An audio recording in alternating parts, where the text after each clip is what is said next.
Hello everyone, मेरा नाम है प्राची और आज मैं आपको कराने वाली हूँ C TET previous year series day 1। आपको as I introduce C TET में सबसे ज्यादा क्वेश्चंस या प्रैक्टिस की जरूरत आपको होती है, तो आपको क्या अटेम्प्ट करना होता है? आपको प्रीवियस ईयर जो है अटेम्प्ट करना होता है। ठीक है, प्रीवियस ईयर वाइज और बिल्कुल solve with all the explanation आपको इस वीडियो में मिलेंगे। ठीक है, सी टेट की तैयारी आपको जारी रखनी है और बिल्कुल भी ये नहीं सोचना है कि नोटिफिकेशन नहीं आया या नोटिफिकेशन आएगा तब हम पढ़ेंगे। आपको सी टेट पूरी मेहनत और लगन से करना है, क्योंकि ये आपका आखिरी मौका हो सकता है। क्योंकि हो सकता है सी टेट जुलाई के बाद ही आपको केवीएस या DSSB जैसी वैकेंसीज देखने को मिले। ठीक है, तो उसमें अप्लाई करने के लिए आप एलिजिबल कब होगे? जब आप सी टेट को क्वालिफाई करोगे।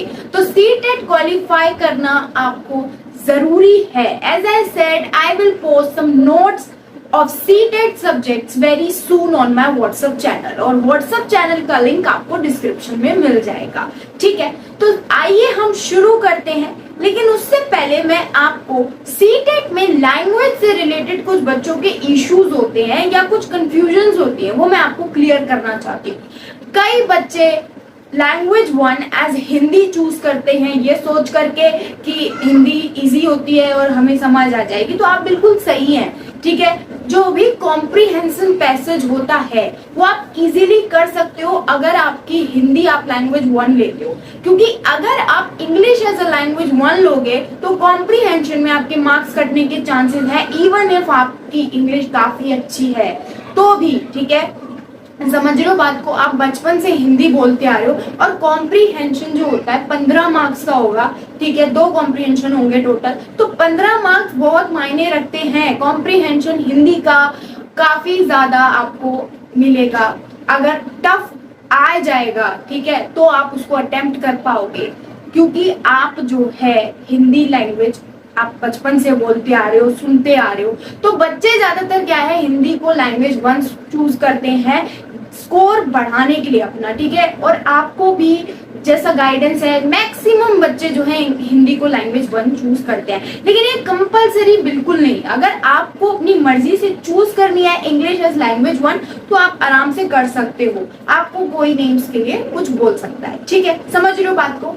नेक्स्ट वी विल कम कि अब आपने हिंदी लैंग्वेज 1 चूज कर लिया, इंग्लिश लैंग्वेज 1 चूज कर ली, तो लैंग्वेज 2 ऑब्वियसली उसका अल्टरनेटिव होगी। बहुत कम बच्चे हैं जो संस्कृत और बाकी लैंग्वेजेस को लेते हैं, पर आपने अगर लिया है फॉर पेपर 2 तो भी आपको उसके लिए करना होगा। एक लैंग्वेज की बात देखिए, कॉम्प्रीहेंशन पार्ट को लैंग्वेज में हटा दीजिए। ठीक है, तो 15 मार्क्स का जितना भी आपका पेडागोजी का पार्ट है, अगर आपको इंग्लिश लैंग्वेज में या हिंदी लैंग्वेज में काफी प्रॉब्लम्स है, या आप समझ नहीं पाते हो इंग्लिश को, या आप हिंदी के कुछ वर्ड्स समझ नहीं पाते हो, तो उसके लिए एक आपको मैं एक तरीका बताने वाली हूँ। लेकिन ये तरीका सिर्फ और सिर्फ पेडागोजी पार्ट पे होता है। जितने भी कॉम्प्रीहेंशन पैसेज होंगे, 2 पैसेज होंगे टोटल, उनमें ये बात लागू नहीं होगी। तो आपने ऑब्जर्व किया होगा कि जो भी पेडागोजी का पार्ट होता है इंग्लिश पार्ट में और हिंदी पार्ट में, ठीक है, वो सारे क्वेश्चन सेम होते हैं, बस अलग लैंग्वेज में होते हैं। जी हाँ, देखिए लैंग्वेज 1 मान लीजिए आपने हिंदी चूज करी है, तो अगर आपको पेडागोजी पार्ट में कोई क्वेश्चन में हिंदी में कोई डिफिकल्ट वर्ड समझ नहीं आ रहा है, या मान लीजिए आपने लैंग्वेज 1 इंग्लिश चूज करी है और आपको पेडागोजी पार्ट में कोई डिफिकल्ट वर्ड समझ नहीं आ रहा है, तो आप लैंग्वेज 1 के ही पार्ट में दूसरी लैंग्वेज पे जाएंगे। जैसे हिंदी चूज करी है तो इंग्लिश लैंग्वेज 1 वाले पार्ट में जाएंगे। अगर आपने हिंदी लैंग्वेज 1 चूज करी है तो आप इंग्लिश वाले पार्ट में जाएंगे, इंग्लिश करी है तो हिंदी वाले में जाएंगे। और पेडागोजी में सेम क्वेश्चन नंबर देखेंगे और आपको पूरा क्वेश्चन इंग्लिश में मिल जाएगा, वहां से पढ़ लेंगे और आप सही आंसर पर टिक लगा पाओगे। देखिए ये trick, again I am saying, ये ट्रिक सिर्फ और सिर्फ उस प्रॉब्लम के लिए है जो आप फेस करते हो कि आपको हिंदी में कोई टफ वर्ड नहीं समझ आ रहा, इंग्लिश में कोई टफ वर्ड समझ नहीं आ रहा, तो आप ऐसे करके उस टफ वर्ड वाले प्रॉब्लम से ओवरकम कर सकते हो। ठीक है, इससे आपके 1 मार्क्स भी बढ़ते हैं, तो आपके लिए काफी फायदा होगा। देखिए, आपको प्रैक्टिकली मैं समझा देती हूं, आप देख सकते होंगे स्क्रीन पे। लैंग्वेज 1 हिंदी में ये क्वेश्चन है। ठीक है, अब आपको इसकी लैंग्वेज समझ नहीं आई, आपको इसमें से कोई भी एक वर्ड ऐसा समझ नहीं आया, अब आप क्या करोगे, आप लैंग्वेज 1 में ही इंग्लिश वाले पार्ट में अपने पेपर पे खोलोगे और आप वही क्वेश्चन को पढ़ करके सिंपली समझ सकते हो अगर आपको लैंग्वेज का इशू है। ठीक है, तो ये आपको एक नॉर्मल सी बात जो मुझे आपको बतानी थी वो मैंने आपको बता दी।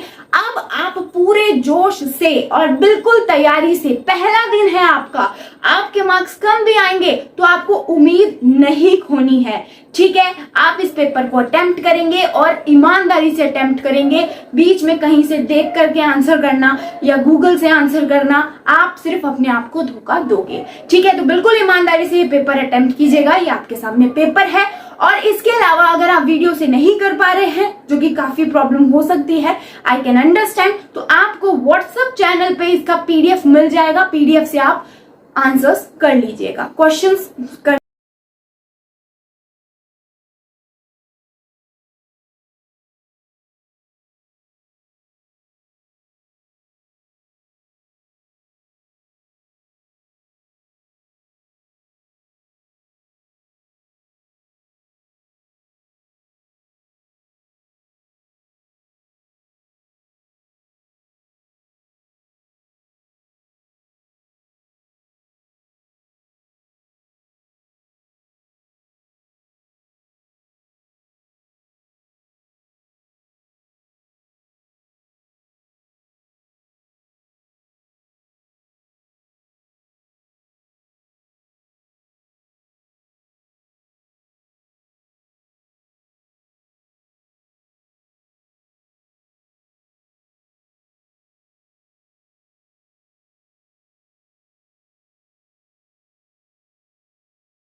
राइट स्टूडेंट्स, तो अब बारी आती है आंसर की। उम्मीद है मुझे आपने बहुत अच्छे से ये पेपर अटेम्प्ट करा होगा और अच्छे से समझा होगा। कोई क्वेश्चन आपको समझ नहीं आया होगा तो आपने उस पर मार्क लगा लिया होगा और आप जो है अपनी गलतियों को जरूर लिखेंगे।